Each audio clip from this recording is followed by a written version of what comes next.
welcome to Open, everyone. I'm Rhina Valentin, your host, Café con Leche for the next hour, coming to you from BronxNet Studios, inviting you to get social with us online. That is, tweet us and follow us on Instagram at BronxNet TV, and like us on Facebook at Open BronxNet Television. Of course, while you're there, don't forget, follow moi, Twitter, FB, Instagram, Insta Stories, and LinkedIn at Rhina Valentin.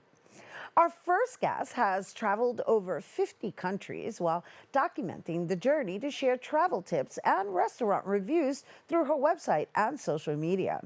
She specializes in travel trips for New York and Mexico, as well as lifestyles, fashion, and safety topics. Her mission is to inspire the Latinx community to get out and experience the beauty of the world. Please welcome content creator and founder of Latina Chic Travels, Ivonne Morales. Hello and welcome. Hi, how are you? Thank you for having me. Oh my gosh, you have a very, very fun occupation. I love it. I love it. Oh, so let's talk about how you even got into this, because it's quite the interesting topic. Yeah, so my husband works in an airline. He works for JetBlue, and we travel. We traveled since 2014. I was in corporate, and I always found myself trying to get vacation because we only had 2 weeks, and I wasn't happy there, so I decided to go freelance and travel more. And then I decided to make that as my actual niche. So how many places have you been by now? Oh, I haven't counted because when I did my little intro, I've been going, I want to say 10 countries each year, and it's been like 3 years nonstop traveling. That's I mean, I do amazing. go back. Yeah, I love it. I do go back to like same country sometimes. Mexico, I always go every year because my family is there. But I try to go to a different city. So can you imagine even cities that I've been to? Like I haven't really been counting. So let's talk about some that you have visited, and let's talk about how you visit, right? Do you visit as a tourist, or do you, as they say, while in Rome, live like the Romans? Some countries we do as a tourist because it's like, for example, Australia. It's so far away and we're not gonna go back too soon. So we try to do the touristy things first and then more local or more nearby countries, we do try to, do the local experience if we have time and because we know we can come back and do the other touristy things. So when I I mean, visited your YouTube, I noticed you've been to Bali, Japan, and now you're saying Australia. So yeah. let's just talk a little bit about like these specific destinations that you're referencing.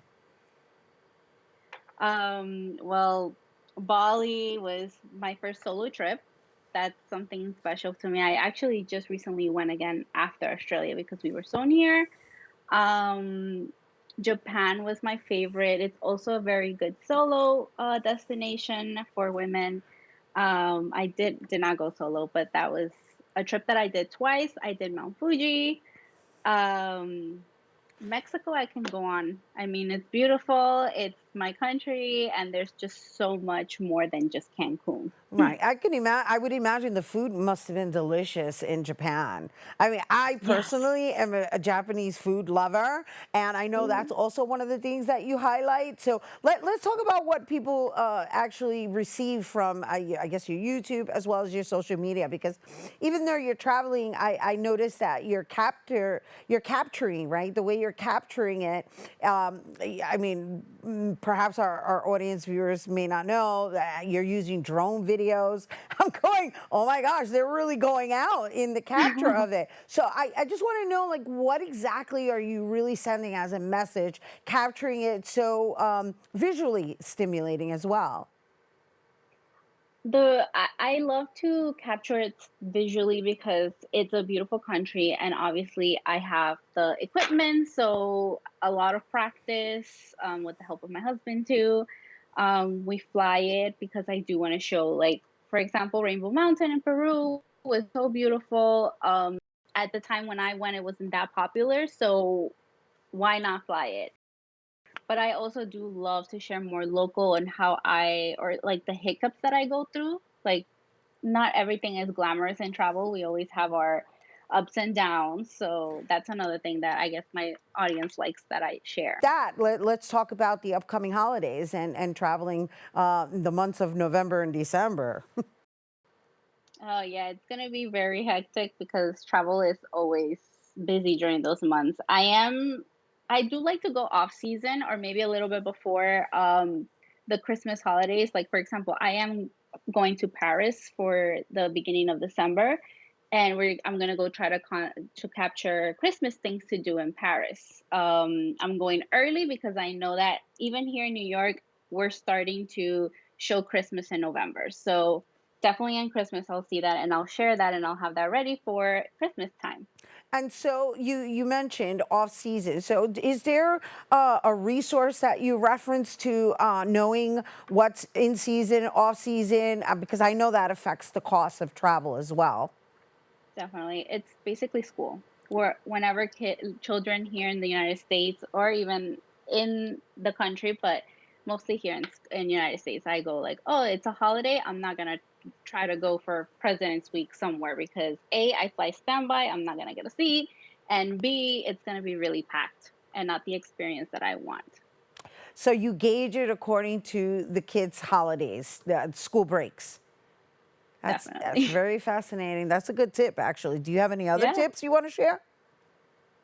um, Download Google Maps. You might not have service in other countries, but if you download it at home with Wi-Fi, you can get around anywhere with your Google Map.